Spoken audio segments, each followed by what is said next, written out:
नमस्कार दोस्तों, स्वागत है आपका साक्षी की आवाज़ चैनल में। तो दोस्तों, आज की कहानी का शीर्षक है बहू ने अपने ससुर को कहा कि कुत्ते की तरह यहाँ पड़े पड़े क्यों खाता है, शर्म है तो चला जा यहाँ से। और उसी दिन वे अपनी पत्नी के साथ घर से चले गए। पर जब आज इतने दिन बाद घर लौटे तो बहू के होश उड़ गए। उन्हें अपने सामने देखकर वह बौखला गई। सड़क पर एक एक रुपए के लिए इतनी इतनी दूर दौड़कर चाय बेचता हुआ वह गरीब आदमी आखिर कौन था, जिसका चेहरा देखते ही अचानक से राजू के मुंह की हवाइयां उड़ गईं। जब उसने उस आदमी का चेहरा देखा तो राजू के पैरों तले जमीन निकल गई। आखिर कौन था वह बूढ़ा आदमी? रामू के पिता दीनदयाल जी बहुत ही सामान्य इंसान थे, जिनका भरा पूरा परिवार था। दो बेटे, दो बेटियां, खुद पति पत्नी और माँ बाप। ईश्वर की कृपा से उनके पास किसी चीज़ की कोई कमी नहीं थी। भगवान का दिया हुआ सब कुछ था और उनकी ज़िंदगी भी अच्छी खासी गुजर ही रही थी। वक्त के साथ जैसे जैसे उनके बच्चे बड़े हो रहे थे, वैसे वैसे उनकी उम्र ढलती जा रही थी और अब तक उनके माता पिता की मृत्यु हो चुकी थी। खैर, यह तो संसार का नियम है, जो आता है उसे एक न एक दिन जाना ही होता है। तो ऐसे ही उम्र के एक पड़ाव पर आकर दीनदयाल जी ने अपने माता पिता को खो दिया और अब वह अपने परिवार के मुखिया और सबसे बड़े व्यक्ति बन गए। अब उनके बच्चे, उनकी पत्नी कोई भी काम करते तो हर काम को करने से पहले वह दीनदयाल जी की परमिशन लिया करते थे। धीरे धीरे जैसे जैसे उनके बच्चे बड़े होते गए, वैसे वैसे खुद अपनी मर्जी से सब काम करने लगे। चारों बच्चे लगभग एक दो क्लास आगे पीछे थे और क्लासेस के बढ़ने के साथ ही उनके खर्च भी ऐसे ही बढ़ते रहे। लेकिन दीनदयाल जी ने सब कुछ बहुत अच्छे से संभाल लिया, क्योंकि उनकी फाइनेंशियल कंडीशन ठीक ठाक थी। ना ही तो बहुत ज़्यादा अच्छी थी और ना ही बहुत ज़्यादा बेकार थी। एटलीस्ट इतनी तो थी ही कि अपने बच्चों को वे अच्छी शिक्षा दिला सकें।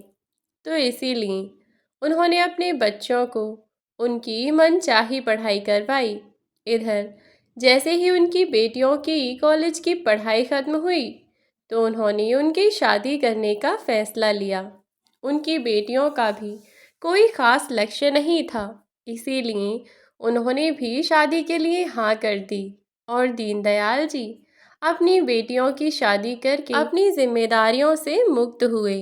ऐसे ही समय बीतता रहा और अब बेटियों की भी शादी हो चुकी थी। बेटियों की शादी के बाद दीनदयाल जी के घर में उनके दो बेटे और उनकी पत्नी ही बाकी रह गए थे। सबसे छोटा उनका बेटा था। यूं तो दीनदयाल जी के चारों बच्चे, दोनों बेटियां मीना और रीना, साथ ही दोनों बेटे रामू और राजू भी अपने माँ बाप को बहुत ही प्यार करते थे। वे चारों ही अपने माँ बाप की हर बात माना करते थे और उन्हें प्यार भी करते थे। लेकिन राजू क्योंकि सबसे छोटा था, इसीलिए वह घर में अपने माँ बाप का और सभी भाई बहनों का भी सबसे ज़्यादा लाडला था। और जितना प्यार उसके माँ बाप उससे करते थे, उतना ही वह अपने माँ बाप को भी किया करता था। मतलब बाकी सभी बच्चों में सबसे ज़्यादा प्यार राजू ही अपने माँ बाप से किया करता था।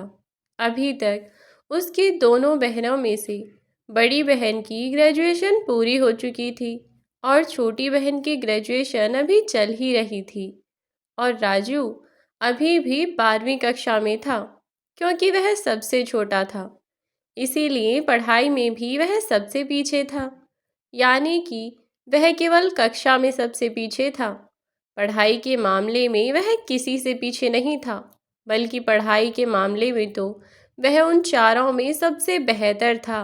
एक तो वह हमेशा ही पढ़ाई में अपना प्रदर्शन सबसे अच्छा रखता, खुद को अपने माँ बाप की नज़रों में हमेशा ही सबसे बेहतर बनाता था और इसी कारण उसके माँ बाप उसे ज़्यादा प्यार करते थे। बल्कि उसके माँ बाप ही नहीं, उसके आसपास का हर एक व्यक्ति उससे लगाव रखता था। इसका कारण था कि वह जो भी काम करता उसे पूरे दिल से सच्ची निष्ठा से करता, जिससे कि किसी को भी कोई भी परेशानी ना हो और उसके मन में जो भी होता वह उसे साफ साफ मुंह पर बोल दिया करता था। इधर अब उसकी बहनों की तो शादी हो ही चुकी थी। अब घर में राजू का बड़ा भाई रामू और उसके माँ बाप ही बचे थे। बड़ा भाई जो कि ग्रेजुएशन पूरी कर चुका था, अब उसने नौकरी लगा ली थी और वह एक कंपनी में नौकरी कर रहा था। उसकी नौकरी लगने के 1 साल बाद ही राजू के माँ बाप ने अपनी दोनों बेटियों की शादी धूमधाम से कराई थी। शादी के बाद वे अपनी इस जिम्मेदारी से तो मुक्त थे, लेकिन बेटों के बारे में सोच सोचकर परेशान थे। उन्होंने अपने बड़े बेटे से बात की और कहा कि बेटा, अब हमें लगता है कि तुम्हें भी शादी कर लेनी चाहिए। तुम्हारी भी शादी की सही उम्र है, तो इसीलिए हम दोनों ने ही सोचा कि क्यों ना तुम्हारी शादी करा दी जाए। बड़े बेटे को भी एक अच्छी कंपनी में नौकरी मिल चुकी थी, इसीलिए उसने भी सोचा कि क्यों ना अब अपने माँ बाप की बात को मानकर शादी कर ही ली जाए। राजू का बड़ा भाई रामू पढ़ने में कोई ख़ास होशियार नहीं था। उसे तो ढंग से इंग्लिश पढ़ना भी नहीं आता था। वह तो जैसे तैसे करके उसने बीए पास कर ही ली और फाइनली उसकी ग्रेजुएशन हो गई और अब उसकी शादी भी घर वालों ने पक्की कर ही दी थी। तो उसने भी सोचा कि अब क्या ही करना है, घर वालों की बात मानकर शादी कर ही ली जाए। जैसे ही उसके माँ बाप ने उसके लिए लड़की पसंद की, तो उसने भी शादी के लिए फट से हाँ कर दी और अब रामू की भी शादी कर दी गई। शादी के बाद जब नई बहू घर में गृह प्रवेश करने के बाद आ गई, तो घर में सभी लोग बहुत खुश थे। यह सोचकर जब उनके परिवार में एक नया सदस्य बढ़ गया है और अब फिर से घर हरा भरा रहेगा। बेटियों के चले जाने के बाद घर में जो सूनापन आ गया था, बहू के आने से वह सूनापन भर जाएगा। अब बस इसीलिए घर के सभी लोग बहुत ही ज़्यादा उत्साहित थे। जब नई बहू घर में आई तो उसका बर्ताव बहुत ही सामान्य था, जैसा कि एक नई बहू का व्यवहार होता है, बिल्कुल वैसा ही वह भी काफ़ी खुश थे और धीरे धीरे परिवार के सभी लोगों के साथ तालमेल बैठाने की कोशिश कर रही थी। नई नई जगह पर होने वाली परेशानी और असमंजस को समझते हुए रामू की माताजी ने अपनी बहू के साथ तालमेल बिठाने की पूरी कोशिश की और उसका साथ दिया, ताकि उसे इस नए घर में एडजस्ट करने में कोई प्रॉब्लम ना आए। और धीरे धीरे सब कुछ सामान्य होने लगा। बहू भी घर में आकर अब नॉर्मली रहने लगी थी। अब धीरे धीरे दिन बीते और राजू की 12वीं का रिजल्ट आया।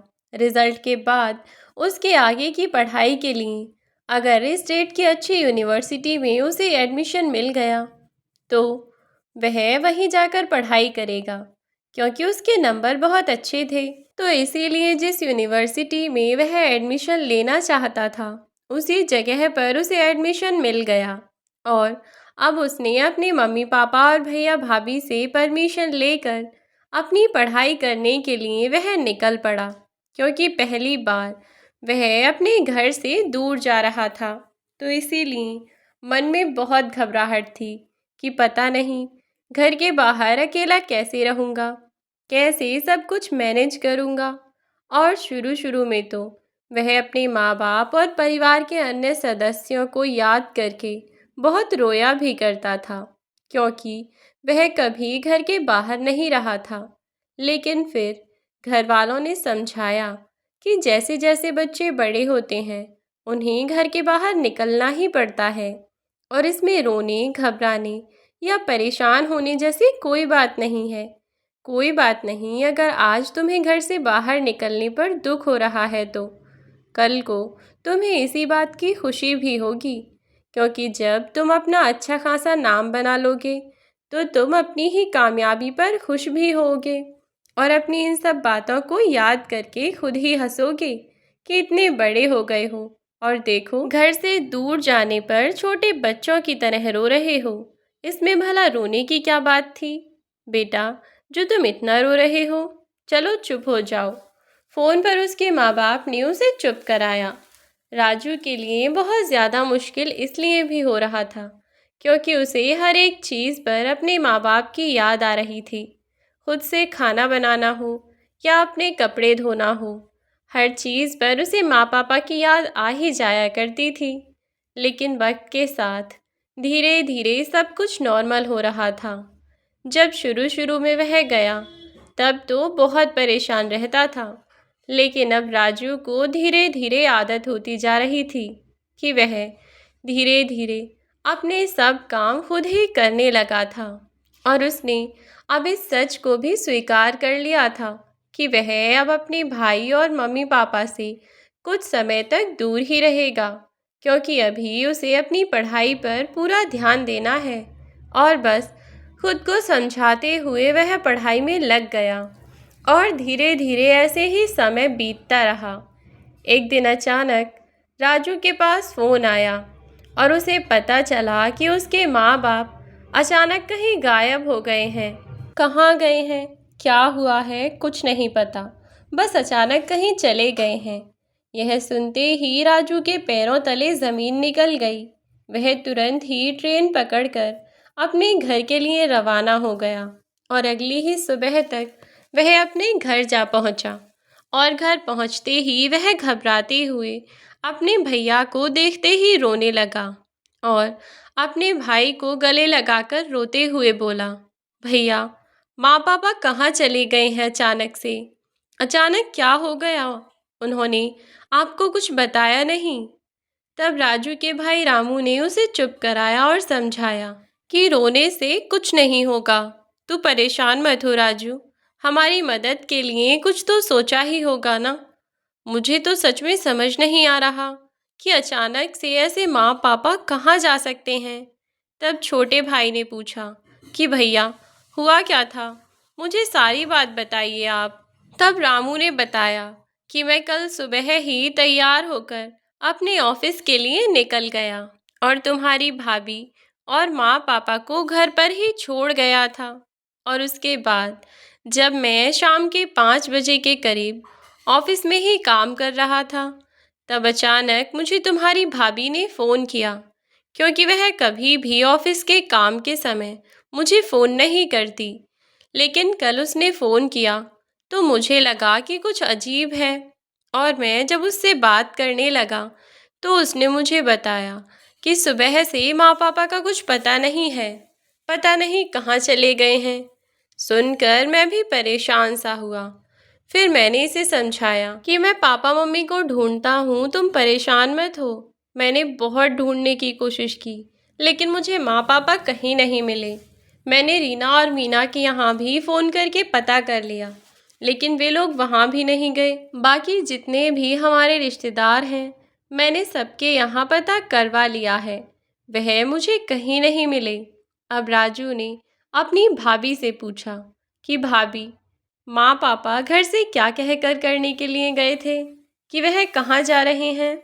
तब उसकी भाभी ने कहा कि भाई, मैं घर के काम निपटा रही थी। मम्मी को 2-3 दिन से बुखार सा हो रहा था। आपके भैया जाकर दवाई ले भी आए थे, लेकिन कल उनकी तबीयत थोड़ी सी ज़्यादा बिगड़ी हुई सी लग रही थी। आपके भैया के जाने के बाद मैंने माँ जी के लिए खिचड़ी बनाकर दे दी थी, और उस खिचड़ी को खाने के बाद मम्मी जी ने अपनी दवाइयाँ खा लीं। लेकिन फिर भी जब उन्हें कोई आराम नहीं पड़ा तो घंटे 2 घंटे बाद पापा जी कहने लगे कि बेटा, मैं तुम्हारी माँ को दवाई दिलाने के लिए जा रहा हूँ, क्योंकि इन दवाइयों से तुम्हारी माँ को कोई आराम नहीं पड़ रहा है, तो मैं इन्हें लेकर दवाइयाँ दिलवाने जा रहा हूँ। तुम अपने घर के काम निपटा लो। इतने में मैं इसे दवा दिलवा कर आता हूँ। बस फिर मैं अपने काम में लगी रही और पापा जी माँ जी को दवाई दिलवाने के लिए चले गए। उसके बाद पापा जब बहुत देर तक वापस नहीं लौटे तो मैंने उन्हें कई बार फ़ोन मिलाने की कोशिश की, लेकिन अभी भी मुझसे उनका कोई कांटेक्ट नहीं हो पाया। इंतज़ार करते करते काफ़ी टाइम बीत गया, लेकिन मुझे फिर भी मम्मी पापा जी का कोई पता नहीं चला। तो मैं आपके भैया को फ़ोन करके बताने लगी। उसके बाद से तो उन्हें सब ढूंढ ही रहे हैं। पुलिस में कंप्लेंट करने के लिए गए थे आपके भैया। पुलिस वाले आपके पापा जी को ढूंढने लग गए हैं दीदी। अगर ईश्वर ने चाहा तो मम्मी जी और पापा जी जल्दी ही मिल जाएंगे। भगवान करे कि वह दोनों ठीक हों और उन्हें कुछ ना हुआ हो। अपने माँ बाप के लापता होने से बेटे बेटियां सब बहुत परेशान थे और इधर बहू भी परेशान थी और सब उन्हें ढूंढने की कोशिश कर रहे थे। इसमें पुलिस भी उनकी पूरी पूरी मदद कर रही थी, जिसके चलते अपनी तरफ से तो दोनों बेटे पूरी कोशिश कर ही रहे थे। इधर एक एक करके दिन बीते जा रहे थे, लेकिन अभी तक उनके माता पिता का कुछ भी पता नहीं चल पाया। पुलिस स्टेशन जाते तो पुलिस वाले एक ही जवाब देते कि जब आपके माता पिता का जैसे ही हमें कुछ पता चलेगा तो हम आपको खबर कर देंगे।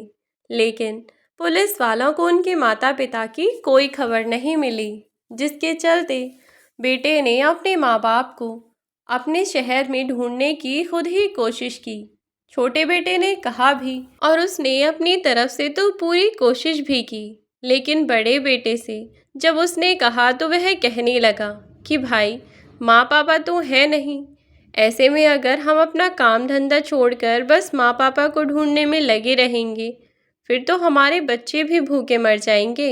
और तू जानता है राजू कि हम कोई ऐसे रईस आदमी तो है नहीं कि महीना कमाया या ना कमाया हमारे खर्चे पर और हमारी जेब पर कोई फ़र्क ना पड़े। हम तो मज़दूर आदमी हैं भैया। अगर महीने भर भी ना कमाएं तो भी सड़क पर आ जाएंगे और बच्चे भूखे मर जाएंगे। ऐसे में हम भला क्या कर सकते हैं? माँ पापा को ढूंढने की पूरी कोशिश करेंगे। मैं गांव में अपनी जानकारी और रिश्तेदारी के लोगों से पता करवाता हूँ सबसे, और पर्चे भी बंटवा दूंगा। और क्या कर सकता हूँ तू बता। अपने भाई की यह बात सुनकर तो राजू भी कुछ नहीं बोल पाया। आखिर वह क्या ही कहता। इधर राजू का भाई रामू अपने परिवार, अपनी बीवी और बच्चों के साथ अभी भी व्यस्त था, और फिर उसे अपने परिवार के खर्चे जो चलाने थे। 15 दिन तक राजू खाने पीने को छोड़कर बिना अपनी सेहत का ध्यान रखे अपने माँ बाप को ढूंढने की कोशिश करता रहा। लेकिन जैसे ही उसके माँ बाप तो कहीं गायब हो गए थे। पता नहीं उन्हें ज़मीन निगल गई या आसमान खा गया, जो अभी तक वे मिल नहीं रहे थे। उनकी कोई खबर नहीं मिली। इधर समय बीतने के साथ साथ राजू के कॉलेज से फ़ोन आने लगे थे कि अब तुम्हें पढ़ाई पर ध्यान देना चाहिए। इतने दिन अगर कॉलेज नहीं आओगे तो तुम्हारा परफॉर्मेंस बेकार हो जाएगा और हो सकता है कि तुम्हें एग्ज़ाम में बैठने न दिया जाए। मजबूरी थी। बेशक उसके माँ बाप नहीं मिल रहे थे, लेकिन कहते हैं ना कि जाने वाले के साथ भी जाया नहीं जाता। तो ऐसे में ज़िंदगी तो चल ही रही थी और रामू राजू सबको आगे बढ़ना ही था। तो दोस्तों यह था कहानी का पहला भाग। कहानी का दूसरा भाग इसी समय तक कल अपलोड कर दिया जाएगा। चैनल पर यदि नए हो तो चैनल को सब्सक्राइब करना बिल्कुल ना भूलें। आज के लिए बस इतना ही। मिलती हूँ कहानी के दूसरे भाग के साथ कल इसी समय आपसे। तब तक के लिए बाय बाय मेरे प्यारे दोस्तों। अपना ख्याल रखें। वीडियो अच्छी लगी हो तो लाइक करके शेयर करना बिल्कुल ना भूलें।